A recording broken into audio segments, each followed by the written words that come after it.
noite. Vocês estão me ouvindo bem? Está muito alto, tá bom? Sejam muito bem-vindos aqui essa noite. Eu estou acostumada a vir mais para essa conversa na segunda-feira, então na quarta sempre tem um público diferente. Então sejam bem-vindos aqueles que vêm pela primeira vez, aqueles que já vêm frequentemente, a essa casa que nos recebe.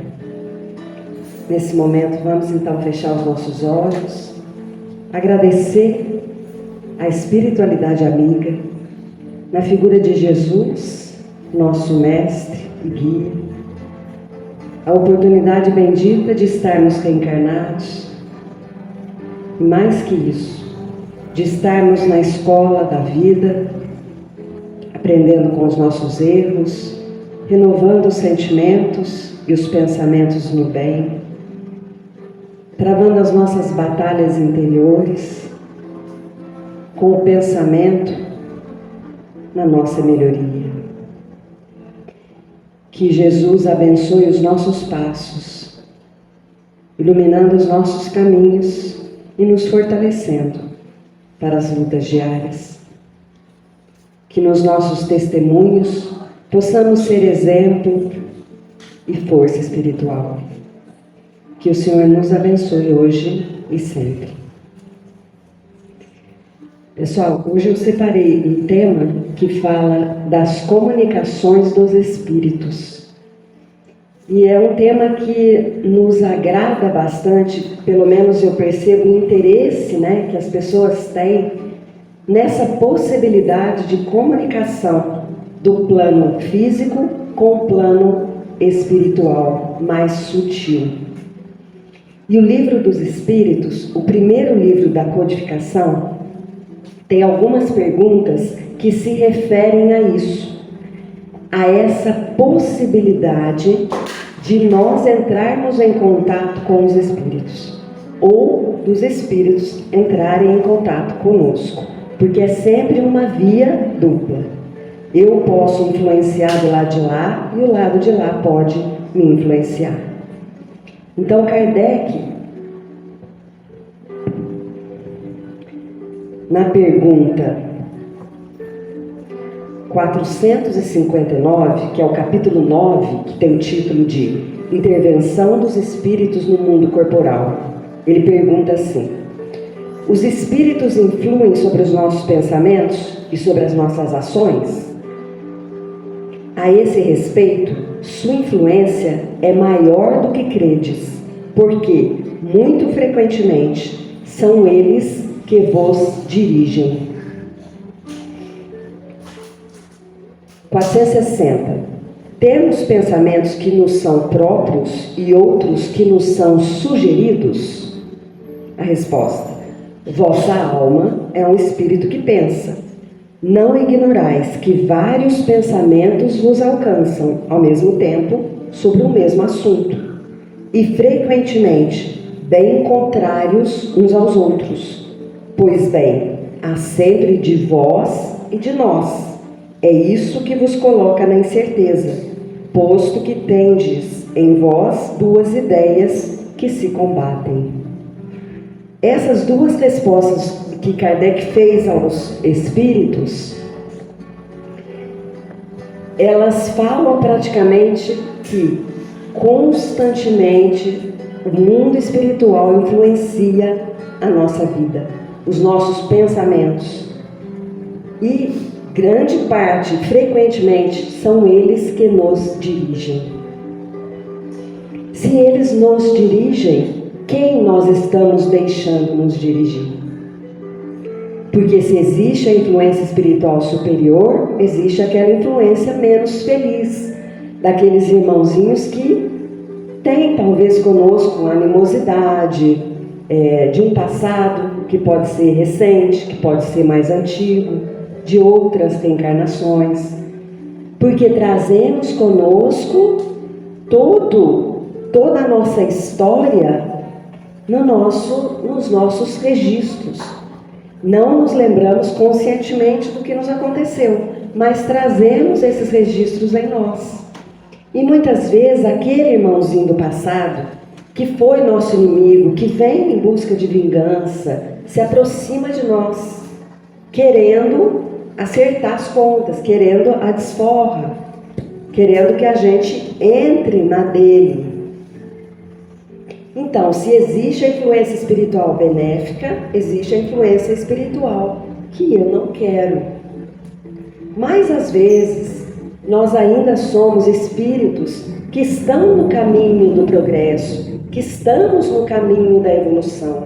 E ainda temos momentos em que a nossa frequência baixa, nosso coração sente cansaço. São nesses momentos, principalmente, em que esses irmãozinhos do outro lado podem influenciar sobre nós, causando em nós, muitas vezes, aumentando a nossa tristeza, a nossa melancolia, o nosso desencanto com a vida. E aí Kardec vem nos falar através dessas perguntas, né? Os espíritos responderam a ele. Eles estão governando a nossa vida para o bem ou para o mal? Eu estou dando ouvido àquela intuição que me sopra: seja melhor para você mesmo, seja produtivo, seja útil, aproveite seu tempo na reencarnação, estude, trabalhe, sirva, tenha fé. Ou eu estou dando ouvidos àquele outro: vamos lá, vamos para a festa, vamos beber, é um exemplo, tá, gente? Aqui ninguém condena ninguém, nem condena festa, é só um exemplo. O que acontece conosco durante a nossa vida em vigília, quando a gente está acordado? A gente recebe influência também. Eles sopram na acústica da nossa alma. A gente muitas vezes não ouve com os ouvidos físicos, mas nós aprendemos a ideia.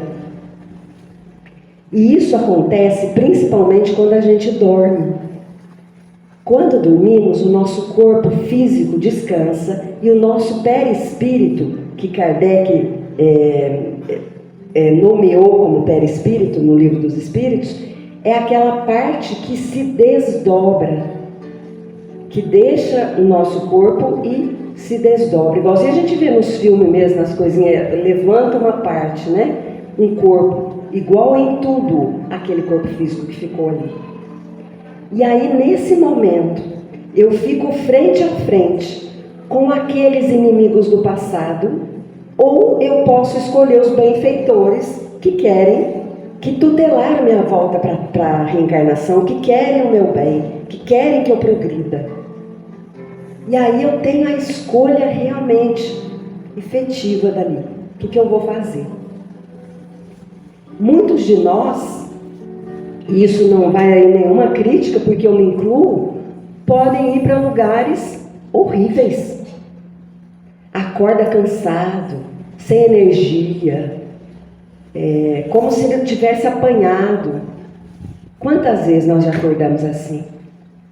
E de outro lado, às vezes acordamos bem dispostos, parece que a gente encontrou alguém do outro lado que veio trazer sensações boas, sentimentos bons.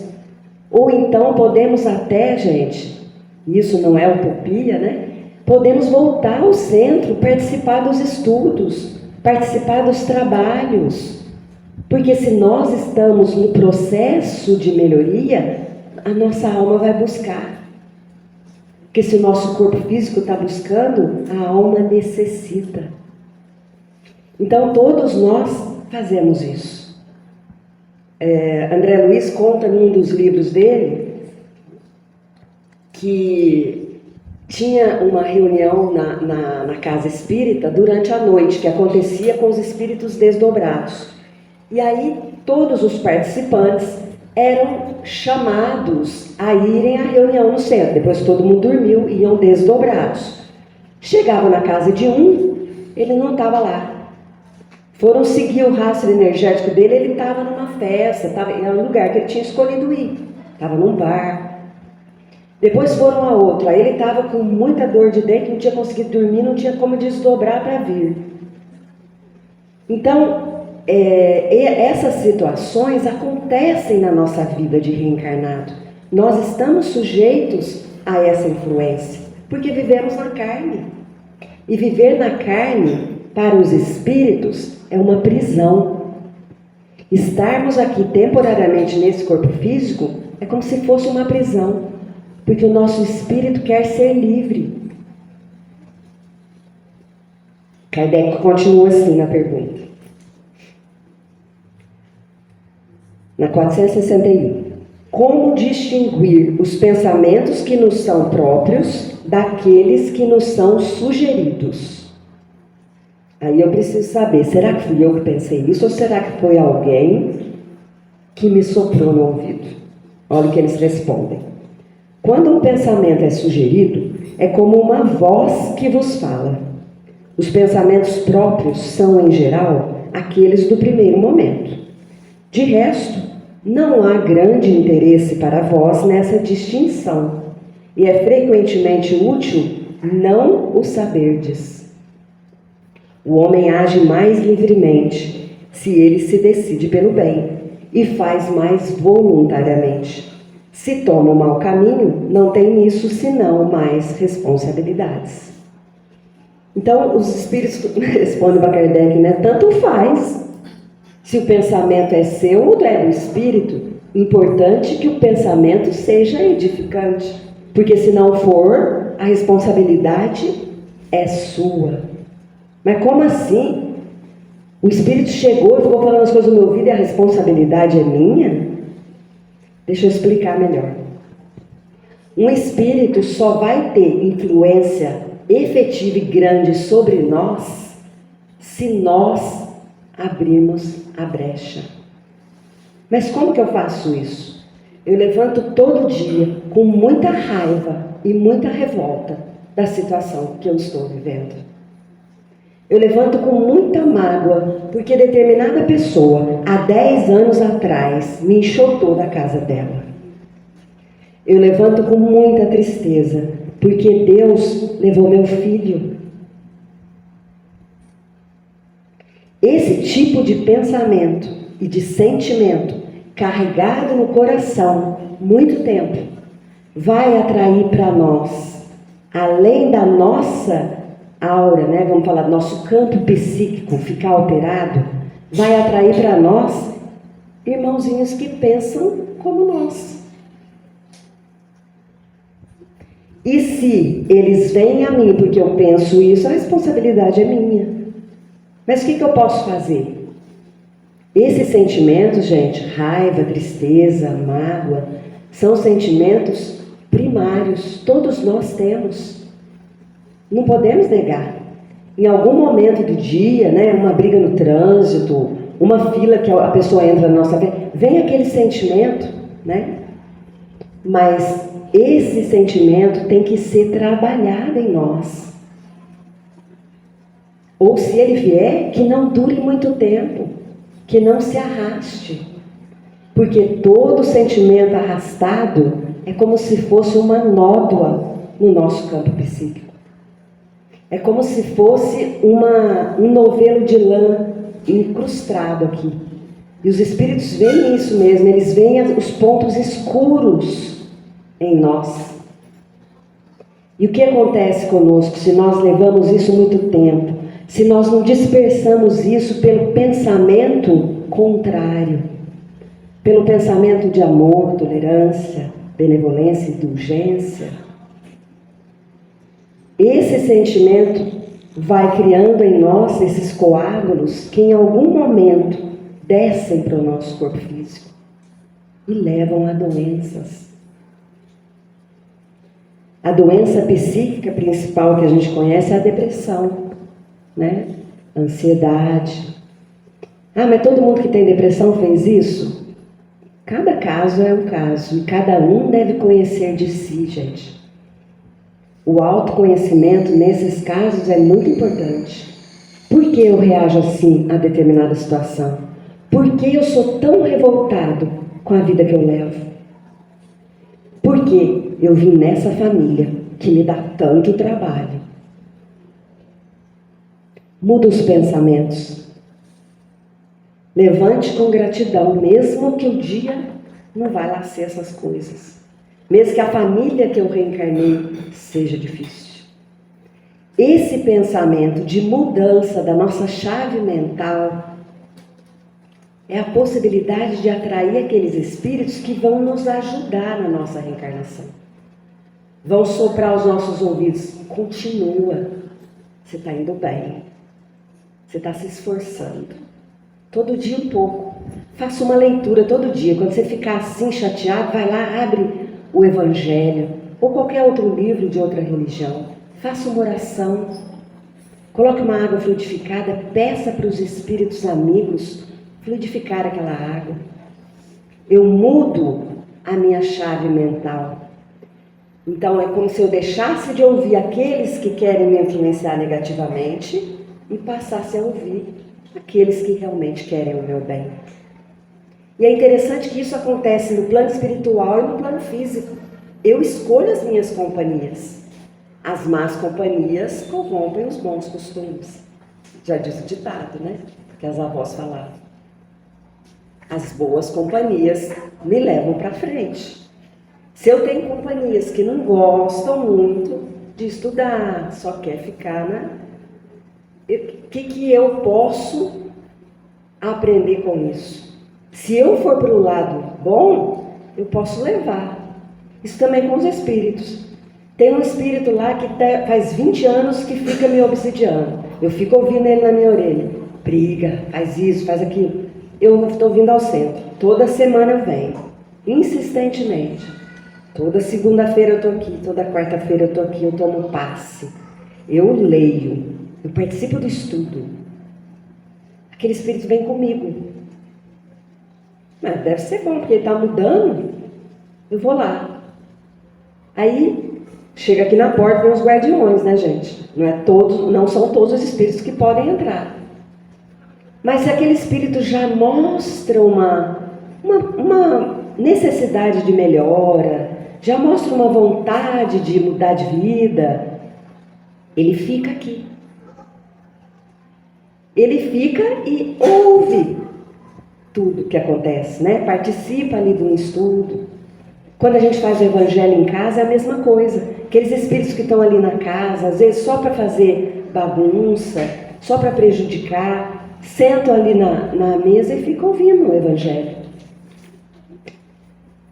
Médiuns ostensivos que têm a capacidade de vidência enxergam esses irmãozinhos na hora do evangelho. E aí nós estamos falando de uma mediunidade ostensiva, como acontecia, por exemplo, com o Chico, como acontece com o Divaldo, como acontecia com a Isabel Salomão, que desencarnou essa semana. São médiuns que enxergam, quer dizer, têm evidência, psicografam, escrevem, né?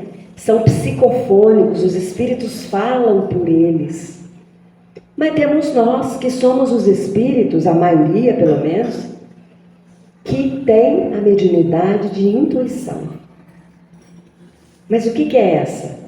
Todos nós ouvimos os espíritos. Todos. E Kardec falava no Livro dos Médiuns, todos somos médiuns. Tem um livro muito interessante, gente, não sei se vocês já ouviram falar, chama As Vidas de Chico Xavier. Ele não é um livro mediúnico. Ele foi escrito por um escritor chamado Marcel Souto Maior. E esse escritor, ele foi a Uberaba e coletou dados sobre o Chico.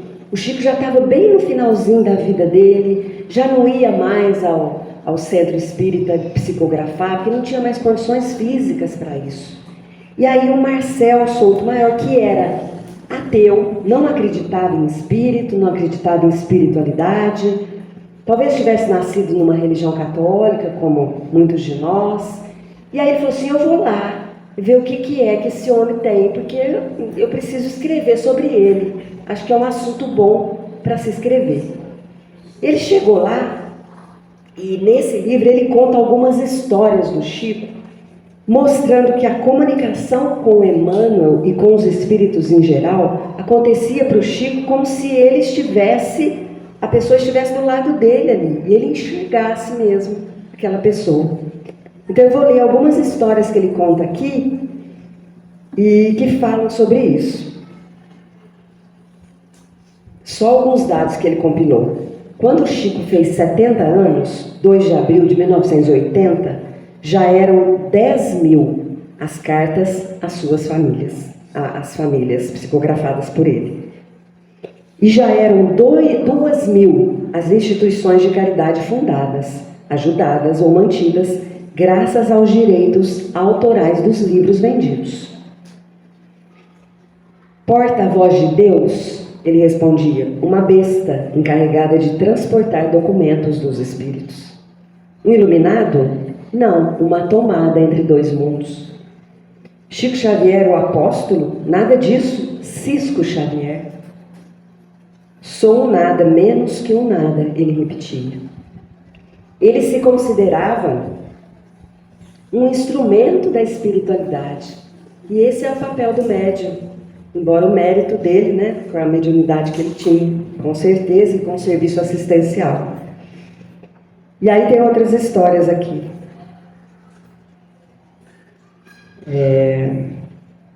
Uma mãe chegou desesperada ao centro Luiz Gonzaga, com restos do filho no colo.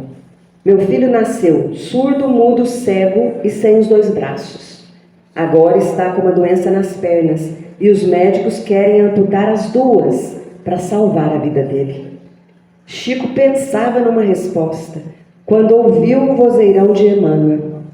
Explique a nossa irmã que esse irmão, em seus braços, suicidou-se nas 10 últimas reencarnações e pediu antes de nascer que lhe fossem retiradas todas as possibilidades de se matar novamente.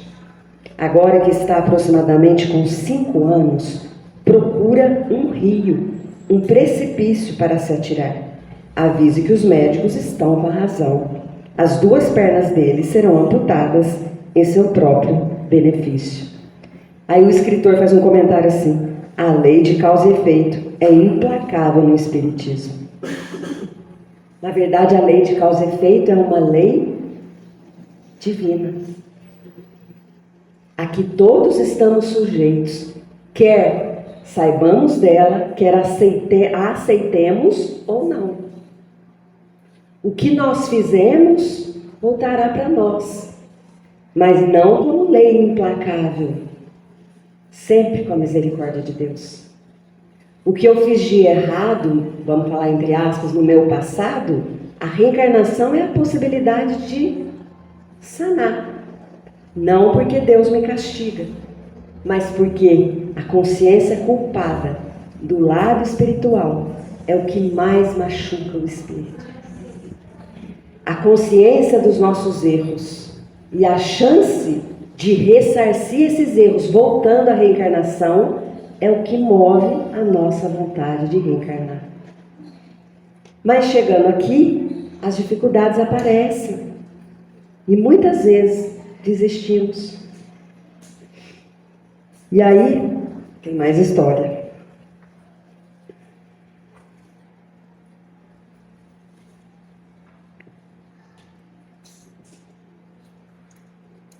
Um dia, Chico andava esbaforido em direção à fazenda Modelo. Ele trabalhava numa fazenda, era escriturário da fazenda, quando foi chamado por uma vizinha. Desde a véspera, ela tentava falar com Chico. O moço tinha assumido o compromisso de ajudá-la naquela manhã. Atrasado para o serviço, ele seguiu em frente e se limitou a dizer: estou com pressa, na hora do almoço passo aqui. Deu 5 passos e ouviu a voz de Emmanuel: 5 minutos, não vão prejudicá-lo. Chico voltou, tirou as dúvidas da mulher sobre um remédio receitado pelo Dr. Bezerra e foi embora. A vizinha ficou feliz da vida. Obrigada, Chico. Deus lhe pague, vá com Deus. O rapaz despediu-se e 100 metros adiante seguiu outro conselho de Emmanuel. Olhou para trás para ver o que saía dos lábios da moça em sua direção. Enxergou uma massa branca de fluidos luminosos, aproximando-se e entrando no corpo dele. Emmanuel concluiu a lição daquele dia. Imagine se em vez de vá com Deus, ela dissesse, vá com o diabo. De seus lábios estariam saindo cinzas ou algo pior. Isso quer dizer que o que a gente pensa forma fluidos. Emmanuel falou aqui para Chico, né? Ela ficou grata, ela ficou feliz, porque ele tinha gasto ali os 5 minutos para falar com ela. E esse sentimento de gratidão atingiu o Chico. Os nossos pensamentos são energia que se intercambiam uns com os outros, encarnados ou desencarnados. Então, o teor desses pensamentos podem chegar a nós, causando até uma dor. Quem já não entrou num ambiente muito cheio e sentiu, né, a energia pesada, ou começou a ter dor de cabeça, dor de estômago? Muitas vezes a energia do local é diferente da nossa e você sente aquele impacto. Deixa eu ver se tem mais história aqui. Tem muitas histórias esse livro. Se vocês quiserem ler, acredito que tem na biblioteca. Apesar dele não ser espírita, né? É interessante a gente ver livros que não são, que tem outra ótica, né? De pessoas de outras religiões. Porque buscar o conhecimento, e isso a doutrina espírita é farta para nós, é farta. A literatura espírita, só o Chico, né? Mais de 400 livros, fora os outros autores espíritas, Divaldo com Joana de Ângeles, e tantos outros, que vêm, né? Que estão trazendo a todos nós o conhecimento do plano espiritual. Quando André Luiz escreveu Nosso Lar, na década de 1940, que foi o primeiro livro que realmente contou a vida no plano espiritual de forma bastante sucinta, bastante detalhada e esclarecida, sucinta não, detalhada, ele trouxe esse conhecimento e muitas pessoas que liam pensavam, isso é um absurdo, não é possível que do lado de lá tenha estudo, tenha educandários, tenha escolas, não basta aqui. Não é possível que do lado de lá tenha esse lugar que o André Luiz ficou lá 8 anos no umbral, passando fome, passando frio. Então, são ensinamentos, são informações que o plano espiritual trouxe quando nós estávamos preparados para receber. Porque se acontecesse antes, não conseguiríamos, talvez, assimilar os ensinamentos da doutrina. E a espiritualidade, muitas vezes, não defendendo aqui uma ou outra religião, toda religião tem o propósito de fazer nascer em nós essa ligação com algo maior. Essa ligação, esse ser a quem eu me ligo, pode ter diversas denominações. Eu posso chamar de Deus, de Cristo, de Maomé, de Buda, de poder superior. O que importa não é a denominação, como os espíritos responderam a Kardec no livro, né? O que importa é como eu me ligo a esse ser. Qual a importância dele na minha vida? E quando eu entrei nessa religião, ou quando eu desenvolvi a minha espiritualidade, ela me melhorou como pessoa? Ela me fez alguém melhor? Ela possibilitou que eu expandisse meus horizontes em direção àquilo que é eterno? Porque o que os meus olhos veem é muito fácil de perceber. Mas o que eu só sinto ou intuo se torna um pouco mais difícil. Mas é um treinamento nosso. É uma possibilidade de exercitar isso.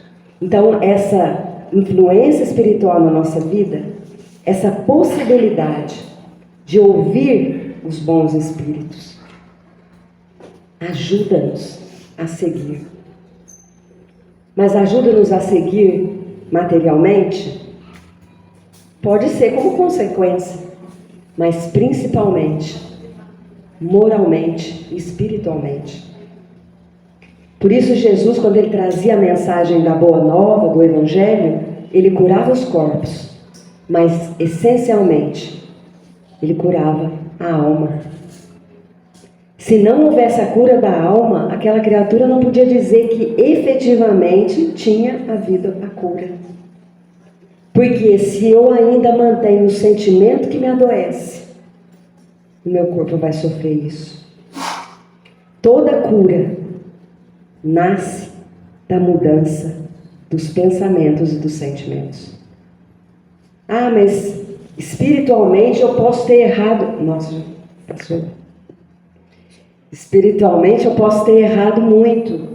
Claro, todos nós. A chance é agora da gente refazer o caminho. E ninguém pode se arvorar no direito de julgar ninguém, porque todos estamos no caminho.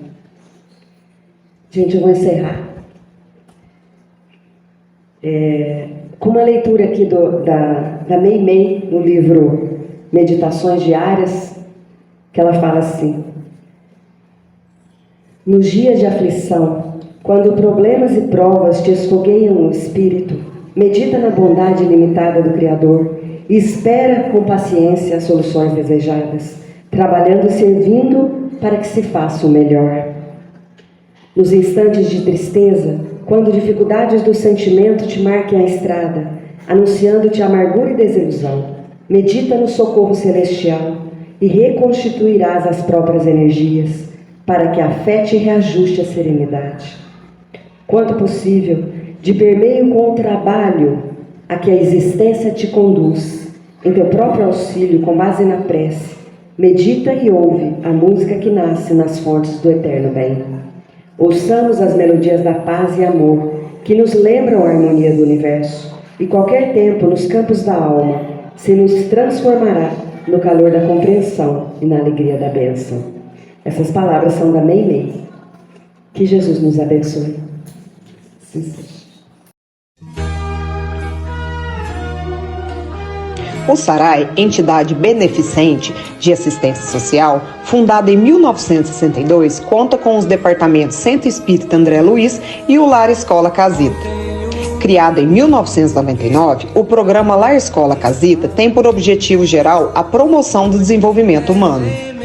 Atualmente, a Casita atende cerca de 100 crianças e adolescentes, de 4 a 16 anos incompletos, muitos com risco social e ou humano.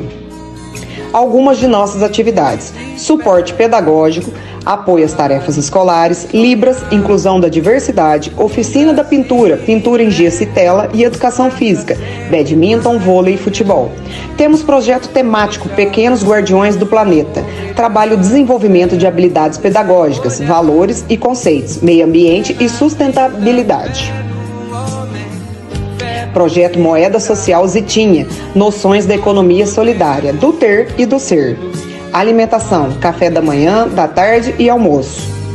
Acompanhamento da saúde, monitoramento e suporte para assegurar o bem-estar físico e mental dos participantes. Psicólogos, projetos, prevenção de cáries, odonto, aprender a crescer, medicina, plantio de horta caseira e compostagem. Programa Apoio à Família, apoio psicossocial e material.